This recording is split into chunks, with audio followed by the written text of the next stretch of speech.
ise mmụta gburugburu ala Nigeria otu akpọrọ the Imperial Philanthropic Family DIPF achịkọbago ule maka agụmakwụkwọ n'efu nke afọ 2025 nye ụmụ akwụkwọ nọ na mmụta nke praịmarị nke ise na Anambra steeti iji wee họpụta ụmụ akwụkwọ 50 bụ ọkacha mma bụ ndị ga-eritere na ebe atụmatụ agụmakwụkwọ n'efu.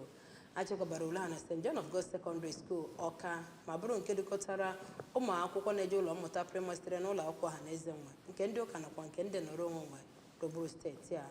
Onye ọla anyị bụ Ngozi Obilere gara ya bụ ihe wee kọrọ anyị ka o si wee mee.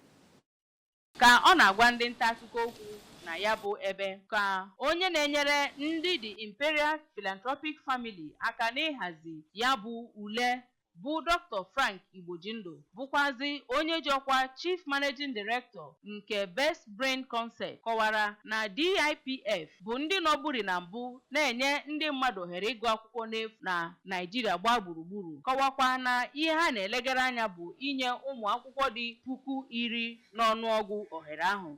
Ọ kọwakwara na ha enwetala ihe dịka 705 ebe 205 ndị fọdụrụ bụ ndị a ga-eweta na mpaghara South East Region. Ọ kọwakwara ụfọdụ ndị soro wee lee ya bụ ule bụ ndị gụnyere Amarachi Nwabunike na Precious Ogbonna yana ụfọdụ ndị nne na nna Maazị Ejike Anioje na Oriakụ Loveth Okakpo gosipụtara afọ ojuju na anwụrị nyegara The Imperial Philanthropic Family maka ibelata ibu ha bụ site na ya bụ ọnọdụ ma rịọzie Chineke ka ọ gọzie ha nke ukwuu. Site n'Ọka, abụ m Ngozi Obileri.